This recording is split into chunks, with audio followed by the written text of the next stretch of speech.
Demonstrasi kontekstual 1.4 Budaya positif. Penerapan segitiga restitusi. Assalamualaikum warahmatullahi wabarakatuh. Perkenalkan, saya CGP Angkatan 9, Kasim dari SD Negeri Gunung Agung, Kabupaten Kulon Progo, akan memaparkan tentang segitiga restitusi. Segitiga restitusi adalah suatu proses dialog yang dijalankan oleh seorang guru atau orang tua agar dapat menghasilkan murid yang mandiri dan bertanggung jawab.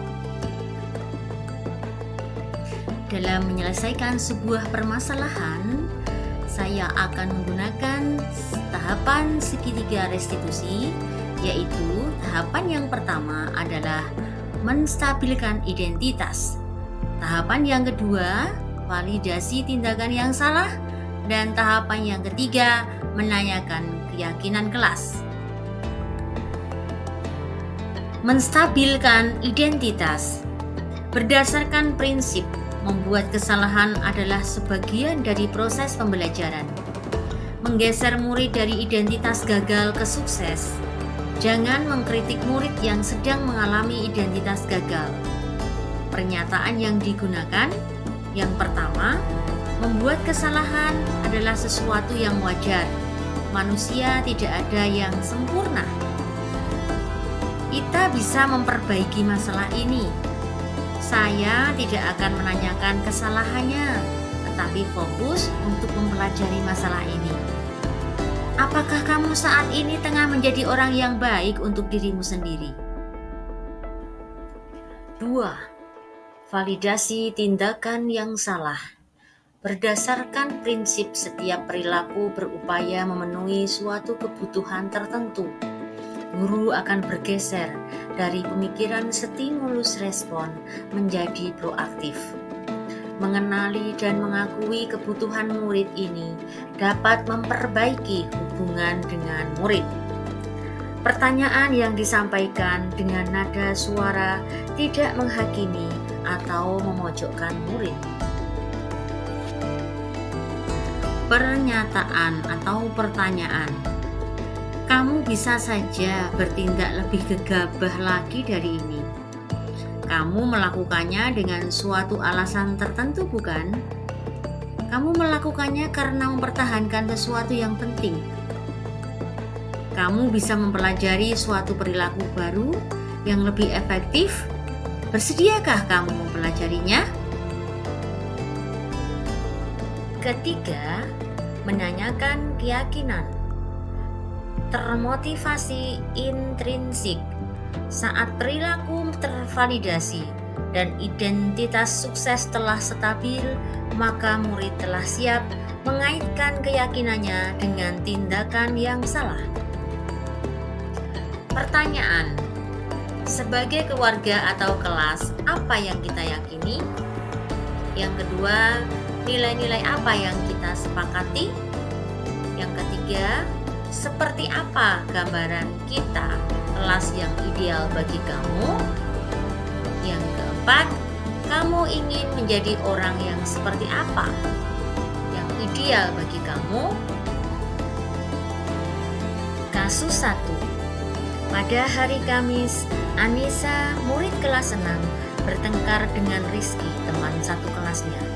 Anissa mengejek dan melontarkan kata-kata kasar dan menggebrak meja Rizky. Hal tersebut membuat suasana kelas menjadi gaduh dan tidak nyaman. Berikut skenarionya.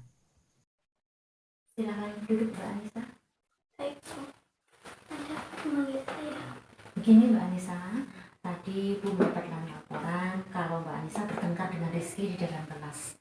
Bahkan Anissa sampai berkata-kata kotor dan mengebrak meja Rizky. Mengapa kamu lakukan itu? Saya marah, Bu. Masa saya dituduh mencontoh ulangan matematika punya Rizky? Saya nggak terima, Bu. Asal itu aja. Ibu paham. Mungkin kalau Ibu mengalami hal yang sama, juga akan marah seperti kamu. Coba kamu ceritakan semuanya. Bagaimana tadi sikapmu kepada Rizky? Saya katain balik kepada Rizky biar tahu rasa. Masa saya dituduh mencontek ulangan matematika punya Rizky di depan teman-teman saya lagi. Ya sudah, sekarang saya gebrak mejanya. Tindakan kamu tadi tentu mempunyai alasan, bukan? Iya Bu, masa saya dituduh mencontek. Saya tidak menconteknya. Saya bela harga diri Bu. Iya, membela harga diri itu adalah sesuatu yang penting buat kamu. Untung tadi kamu tidak berbuat yang lebih gegabah lagi. Kenapa Rizky misalnya?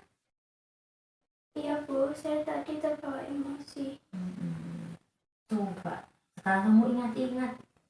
Kalau kamu tadi itu berkata-kata kasar dan mengebrak meja Rizky. Kira-kira apakah sesuai dengan keyakinan kelas kita?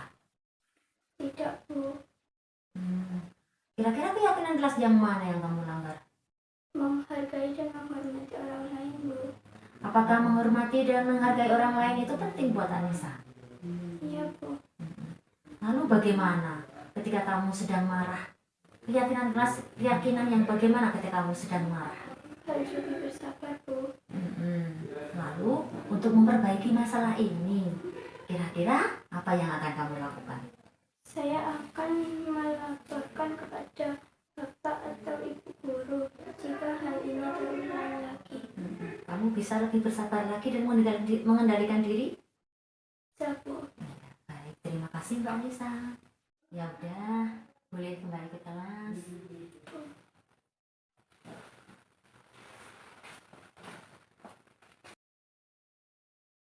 Halo, perkenalkan nama saya Anissa Nur Cahyani, siswa kelas 6. Senang rasanya dapat diskusi dengan guru.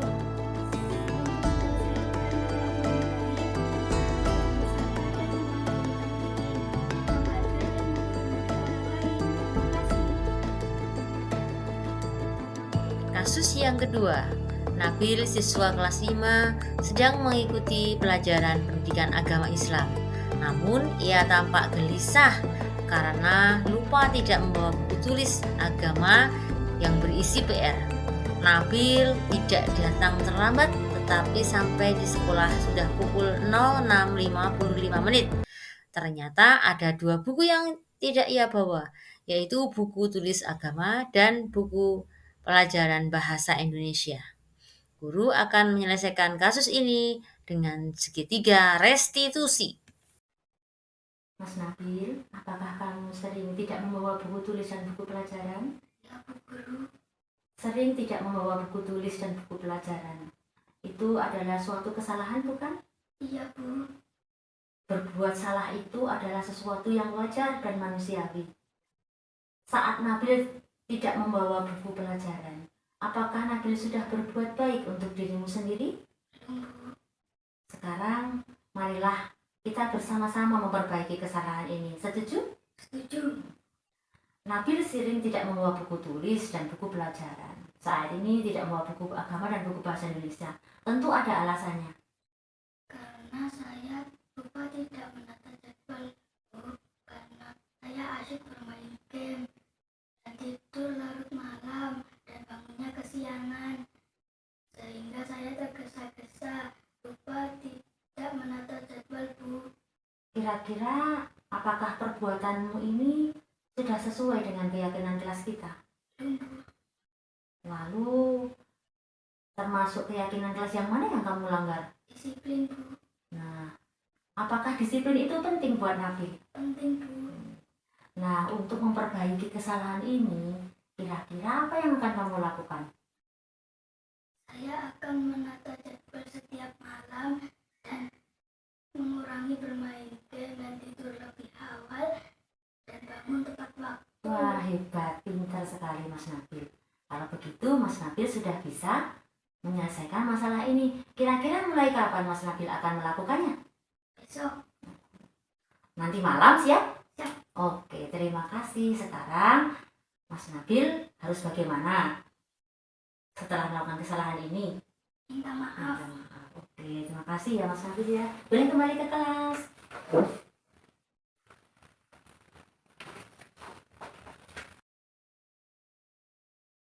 Halo, perkenalkan nama saya Najwa Nabil Makarim dari kelas 5.